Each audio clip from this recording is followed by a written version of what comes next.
as if thunder were in the air. And suddenly he heard the tramp of a horse behind him. On turning round, he saw a very dark, elegant-looking gentleman, mounted on a black horse, riding swiftly towards him. "Jemmy Nolan," said the dark horseman, "I have been looking for you all along the road. Get up now, quickly behind me, and I'll carry you in no time to the great fair of Slain. For indeed, I am going there myself, and it would be very pleasant to have your company." "Thank your honor kindly," said Jemmy, "but it's not for the likes of me to ride with your lordship, so I would rather walk, if it's pleasing to your honor. But thanks all the same." Truth to tell, Jemmy, in his own mind, had a fear of the strange gentleman and his black horse, and distrusted them both. For had he not heard the people tell strange stories of how young men had been carried off by the fairies and held prisoner for their enchantments down deep in the heart of the hill under the earth, where never a mortal could see them again or know their fate, and they were only allowed to come up and see their kindred on the nights the dead walked, and when they walked with them as they rose from the graves.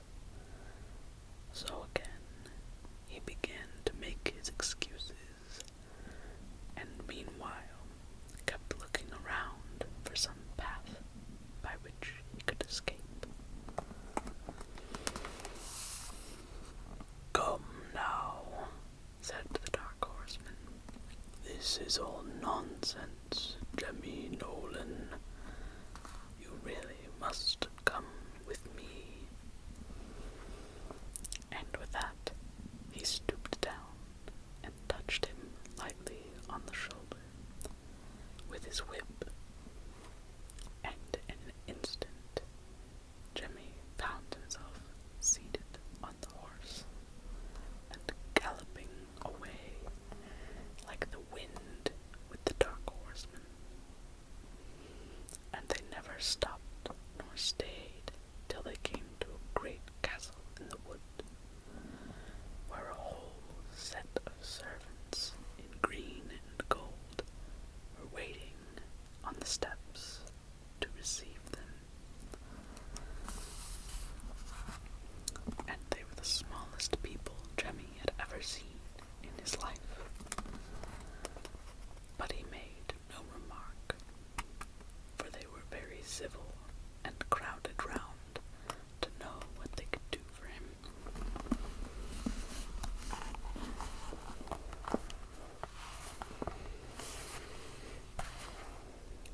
"Take him to a room and let him dress," said the gentleman who appeared to own the castle.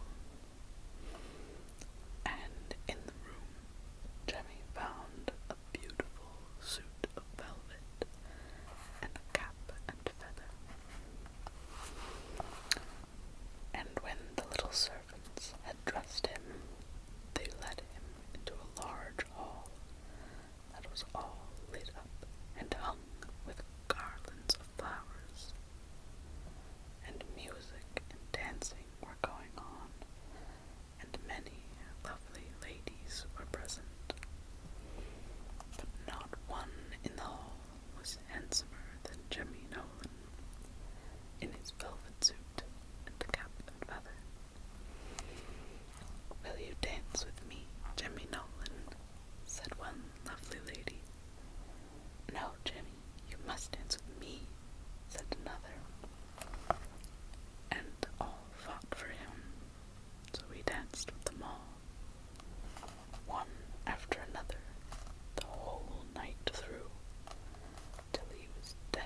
him a spade, and he worked and worked until the grave was dug broad and deep.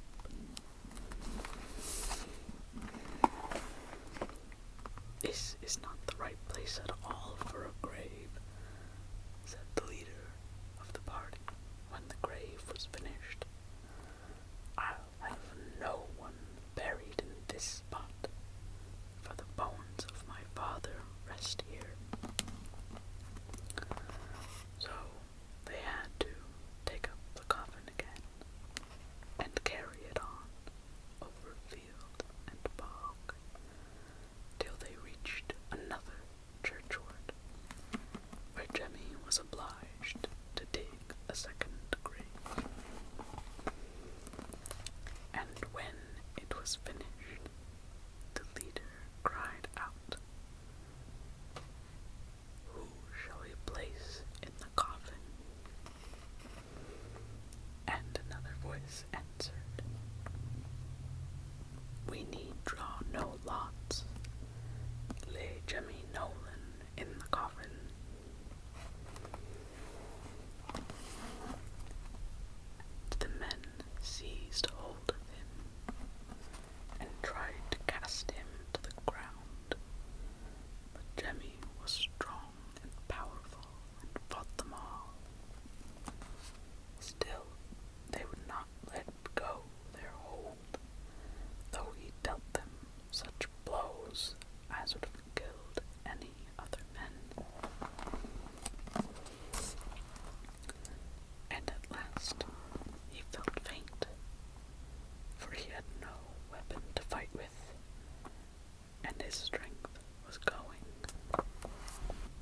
Then he saw that the leader carried a hazel switch in his hand, and he knew that a hazel switch brought luck. So he made a sudden spring and seized it and whirled it 3 times round his head and struck right and left at his assailants, when a strange and wondrous thing happened, for the 3 men who were ready to kill him fell down at once to the ground and remained there still as the dead.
especially when the herd came to tell him that none of the cattle were sold at the fair, for the men were waiting for their master and wondering why he did not come to look after his money, while all the other farmers were selling their stock at the finest prices. And Jemmy Nolan has never yet made out why the fairies played him such a malicious and ill turn as to prevent him selling his cattle. But if ever again he meets that dark stranger on the black horse, he is determined to try the strength of his shillelagh on his head, were he ever such a grand man among the fairies.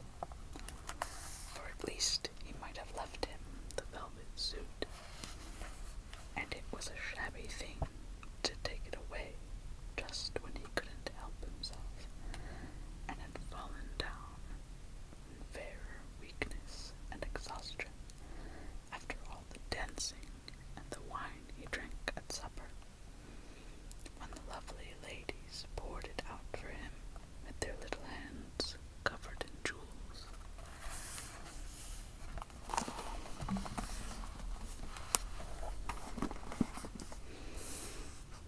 It was truly a bad and shabby trick, as Jemmy said to himself that May morning, when he stood up from under the haystack, and just shows us never to trust